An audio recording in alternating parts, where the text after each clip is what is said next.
오늘 함께 보실 하나님의 말씀은 사사기 18장입니다. 말씀 봉독은 27절에서 31절까지 하겠습니다.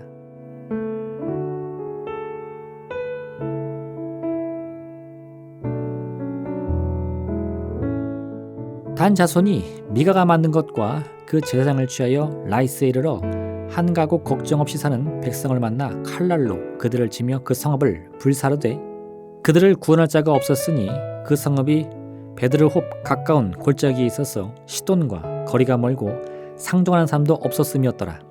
단 자손이 성읍을 세우고 거기 거주하면서 이스라엘에게서 태어난 그들의 조상 단의 이름을 따라 그 성읍을 단이라 하니라. 그 성읍의 본래 이름은 라이스였더라. 단 자손이 자기들을 위하여 그 새긴 신상을 세웠고 모세의 손자요 게르솜의 아들인 요나단과 그의 자손은 단 지파의 제사장이 되어 그 땅 백성에 사로잡히는 날까지 이르렀더라. 하나님의 집이 실로에 있을 동안에 미가가 만든 바 새긴 신상이 단 자손에게 있었더라. 아멘.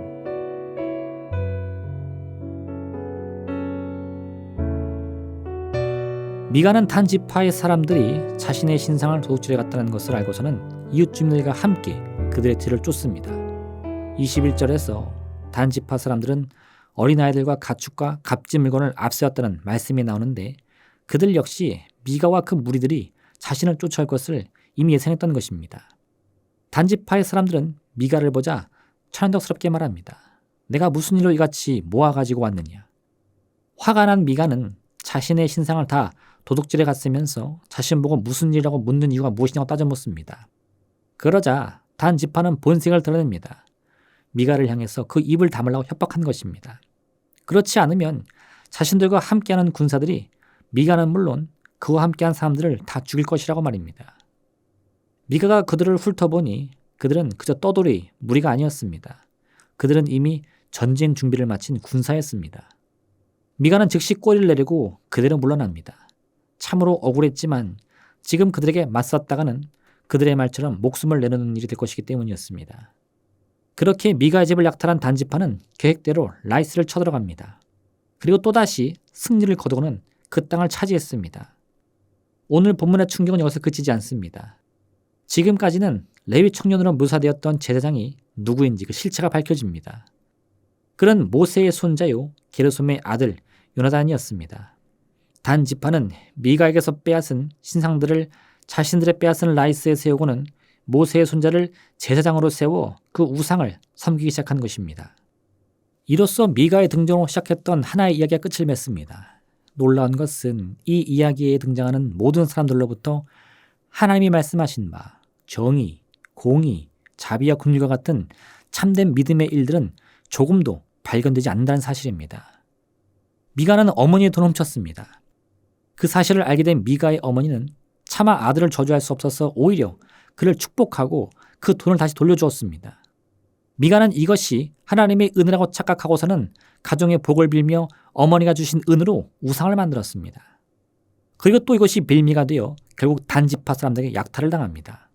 이 과정에서 미가의 배려로 그 집의 제사장이 되었던 모세의 손자 요나단은 이제 자신의 몸값을 더 높이 쳐주는 단지파의 편에 서게 됩니다. 그렇게 미가로부터 시작하여 레위 청년 요나단 그리고 라이스를 정복하기 위해 출정한 단지파에 이르기까지 어느 누구도 사랑이나 자비심 같은 선한 모습을 조금도 보여주지 않습니다. 사사기 17장과 18장은 이러한 당시 상황을 설명하며 왕이 없었기 때문이라는 일종의 해석을 덧붙입니다. 여기서 말하는 왕은 누구입니까? 이는 다른 이방의 나라들과 같이 강한 힘과 강력한 카리스마를 가진 인간왕을 의미하는 것일 수도 있습니다. 하지만 근본적으로 이스라엘 민족의 왕의 자리에 합당한 분은 오직 여호와 하나님 한 분뿐입니다. 즉 사사시대 당시 왕이 없었으므로 그들이 자기 소견에 옳은 대로 행했다는 사실은 그들의 마음과 생각 속에서 점점 하나님을 향한 참된 믿음이 사라지고 있었음을 의미하는 것입니다. 물론 그들은 여전히 입술을 열고 여호와 이름을 불렀습니다. 제단을 쌓고 번제를 드리며 하나님께 부지런히 제사를 지냈습니다. 하지만 이 모든 과정에서 그들의 어떤 진정 어린 믿음도 찾아볼 수가 없는 것입니다. 단지파는 이 많은 악행을 저지르고도 라이스와의 전쟁에서 패하지 않습니다. 사실 그들은 처음부터 하나님이 그들에게 주신 땅을 차지하려고 한 것이 아니라 자신들이 싸워서 쉽게 이길 상대 찾고 있었습니다. 그래서 성경은 라이스 땅의 사람들이 다른 이들과는 왕래도 잘 하지 않는 한가하고 걱정이 없이 사는 참으로 평화로운 사람들이었다고 반복하여 설명하고 있는 것입니다. 결국 그들은 레위 사람 요나단을 향하여 자신들을 위해 축복을 빌라고 말했지만 이 전쟁 가운데 하나님이 역사하실 어떠한 틈도 내어주지 않았던 것입니다. 단 지파는 처음부터 자신들이 보기 좋은 일, 자신들이 옳다고 생각하는 일들을 하나님과 전혀 상관없이 행하려고 했습니다. 여러분, 오늘 우리는 단 지파의 승리에 주목해야 합니다. 그들은 라이스를 정복하는 데 성공했습니다. 그곳 이름을 단으로 바꾸었습니다. 그러나 사사기 이후 단 지파의 행방은 성경의 말씀 속에서 점점 사라지게 됩니다. 하지만 아직 희망은 있습니다. 단 지파의 땅 라이스와는 다르게 실로는 하나님의 성소가 되어 여호와의 말씀과 도를 전하는 이스라엘 신앙의 중심이 될 것이기 때문이었습니다. 실로는 아직 성전이 건축되기 전까지 하나님의 법궤가 머무던 곳이었습니다. 비록 엘리와 그 아들들의 악행으로 법궤를 빼앗기게 되었지만 곧이어 새롭게 엘리 제사장의 뒤를 이어 사무엘이 실로에서 이스라엘 백성을 다스리게 된 것입니다. 이처럼 온 세상이 하나님을 잊어가고 점점 더 자신의 의지와 생각을 세우며 자기 갈 길로 갈지라도 세상을 향한 하나님의 뜻은 멈추지 않습니다. 다윗이 등장하기 전까지 이스라엘은 많은 문제와 혼란 속에서 고통을 당하게 됩니다. 그러나 하나님은 이런 이스라엘을 절대 포기하지 않으셨습니다.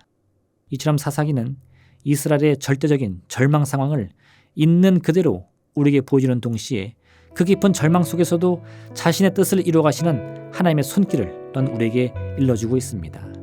오늘 하루 이와 같이 세미한 음성 가운데서도 능히 우리에게 말씀하시는 하나님의 끝없는 자비와 사랑을 발견하는 귀한 시간 되시기를 바랍니다.